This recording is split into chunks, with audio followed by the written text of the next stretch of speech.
Let me tell you, we have absolute confidence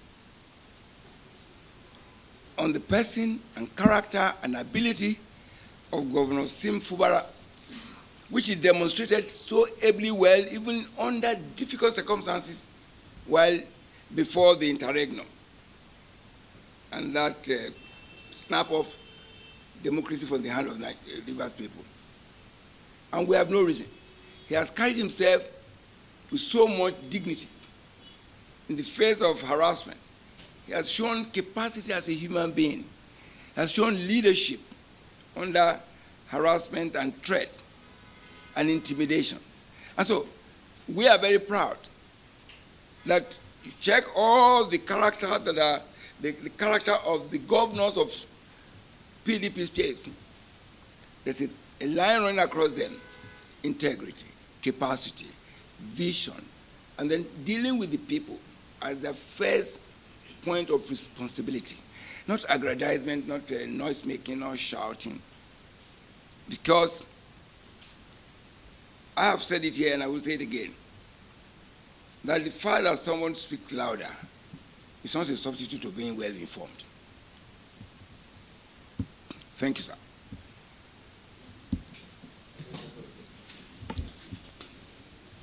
Thank you very much, sir.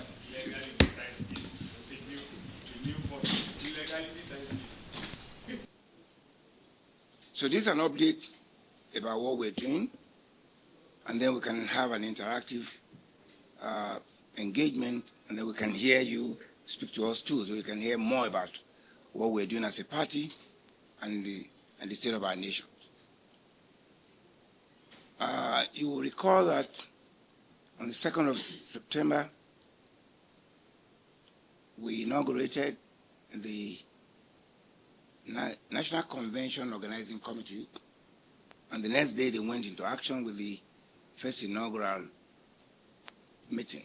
Then I can tell you, I can report here that all our party organs, the statutory organs of the party, stakeholders, the chapters and all critical stakeholders, we're all working together towards a seamless and a successful national convention, which is already, as you are very much aware, scheduled for Ibadan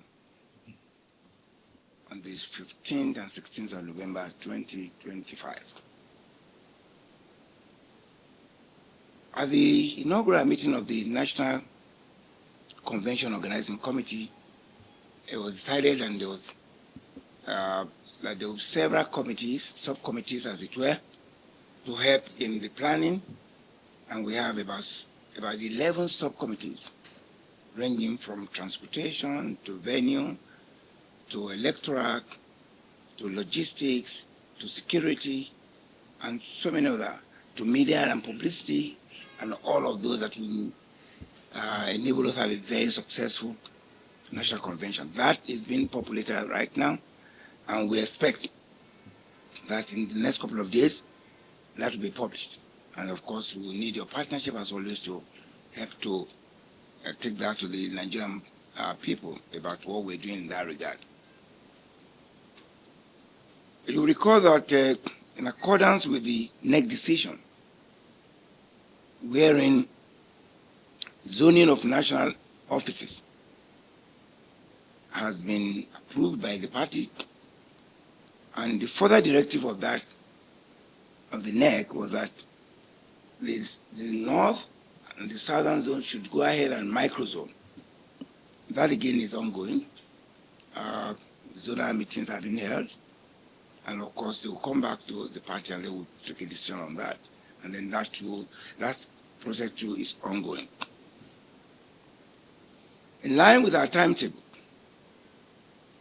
which of course was approved by NEC, the sale of forms for national offices is ongoing, in line with our timetable and schedule of activities for our party towards the convention, and that's ongoing as well. Now, what is very important as we connect to you and then give you this update is the fact that our party, and I'm using the words that you are using along with us, which is becoming more like the sing song, knowing that the party is organic, knowing that we're very organized, knowing that we're very democratic, and I'm happy that the press corps is already taking that like an Hallelujah song, that we're organic, we'll repeat it again, that we're very, very democratic, and that we're organized, and that we're truly, we connect to the people, to our parties, and to ensure that whatever comes out of the convention will be such that we put our party in the real and a very solid ground to take over government come 2027. So all of this is towards that goal, because we know that it is the future, the rescue, and the establishment of true democratic principle can only come into this country via the PDP. And so that's why we're making sure that every organ of this party, every stakeholder, the chapters, all interests are being accommodated in the process.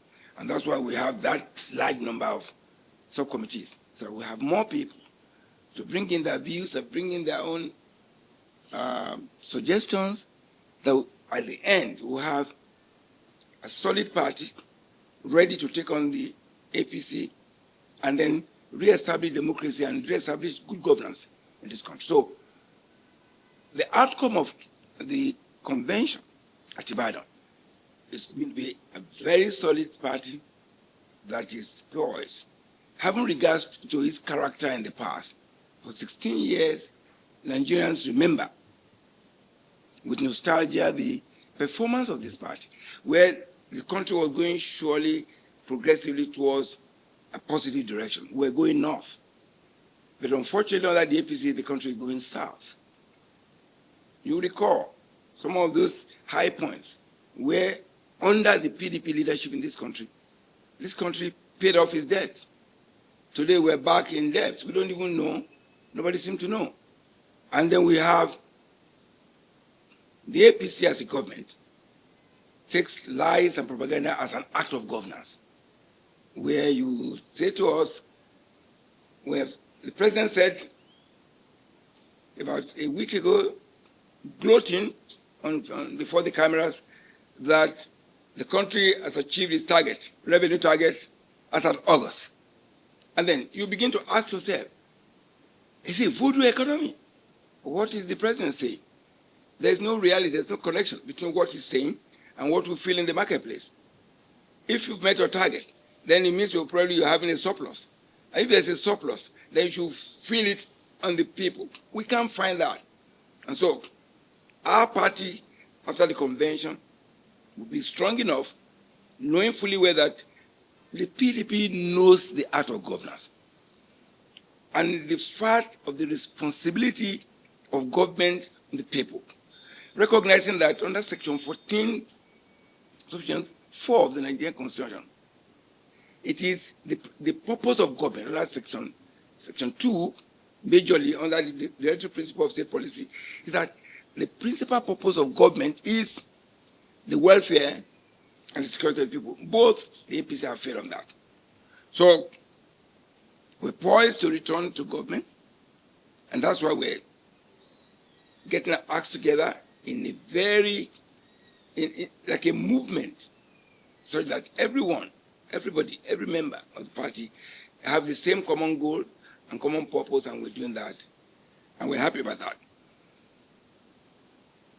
The recalibration of our party in the last few months, about 3-4 months ago, when we begin to put our acts together, has sent in so much jitters to the presidency and, of course, to President Tinubu.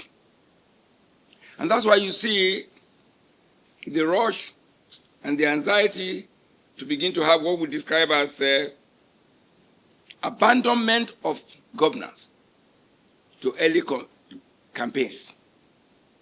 Clearly against the Electoral Act. You can see, we are all witnesses to even the frustration of INEC, when they've expressed that, look, this early campaign and then heating up the polity is such that even as regulators, they are worried.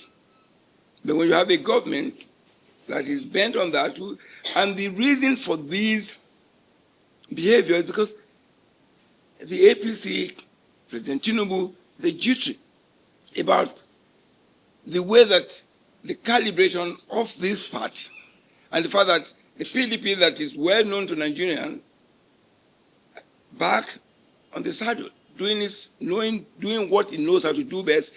But beyond that, what we have found in this country is the fact that rather than build institutions, we try to build strong men. And that's the bane of this country. If you have an INEC that is an institution that is based on its principles, and there are guidelines, and there are ways to go, one of which is what I've said. If there are enabling laws that talks about conducting an election, this is what would happen from the unit. It shouldn't have to deal with anybody who is the head of the place. And that's why you find advanced democracies. The institutions will take care of the people that happen to find themselves there because these are temporary occupants of the position. So we expect that President Tinubu will be guided by these values to ensure that you have an independent INEC chairman that would play by the rules, ensure that there are no glitches in the names of those manipulated by government or induced by government through the agencies. We know, unfortunately today, that INEC is anything but independent. But if we as a people, as parties and stakeholders, the media, speak to the fact that if you want this democracy to survive, one body that is critical to that process will be INEC. And so this is a conversation that will continue, and we will be engaged very actively in having what I call due diligence carried out on whoever is appointed.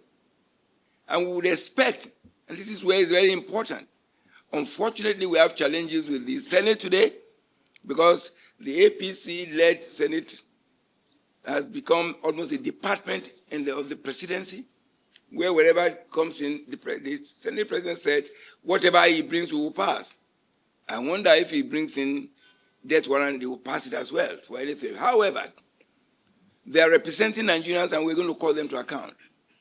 And we will, as a party, working with other partners, with other like-minded Nigerians to ensure that this institution, and particularly we'll be calling and speaking and engaging with our democracy partners.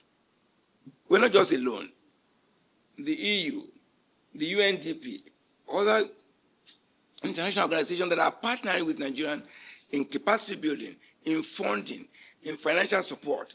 Of course, they need to be interested, because if they're putting their money into something, they should be able to have a feedback mechanism. So we will be part of that. On rivers, our position from day one was very clear. It was an illegal action. It was almost like how do they call it, for lack of words, and to make it very decent so that we don't even debase our nation. It was like a coup against the rivers people. They voted for a governor. And you created the situation to harass the governor because of our system. It's a welcome development that is resuming back to his office to continue to validate the will of the people as expressed in the election that brought Governor Fubara to power. And we will continue to get engaged. We have said from day one that it was illegal. The president had no such powers. There were cases in court. The Supreme Court didn't find it exigent enough to put it and list it. But again, we are where we are right now. And so what we're going to do is to get focused on that, get engaged with our governor, let the people of River State breathe again. Because they've been suffocated under an illegal, but again, it's all I don't know the absurdity. A thanksgiving of an illegality yesterday on TV, and it's okay. But having said that, it's a welcome development that the people of Rivers State can have. Then the governor, who we know as a peacemaker, a peaceful man, would come back and take the pieces of and bring the people of Rivers State together so that they can begin to enjoy the time-tested, known policies of the PDP, which is creating values for people and ensuring that the welfare of the people becomes a priority. And like I always say to you, and I will repeat it again, let's have what I call peer review mechanism between the PDP states and the APC states in this country. You can do that. You can be the judge. From Taraba, you have legacy project to Adamawa, to Bauchi, to Zamfara, to Bayelsa, to Oshun, to Oyo. You find monumental projects that are targeted at the life of people. There are projects that are actually impact on people. That's what we want to do, and that's what we're saying, welcome back to Rivers, back to where they are, which is the science and the ability of the governor and the plan of the governor to reinvent government, which was on hold in the past 6 months.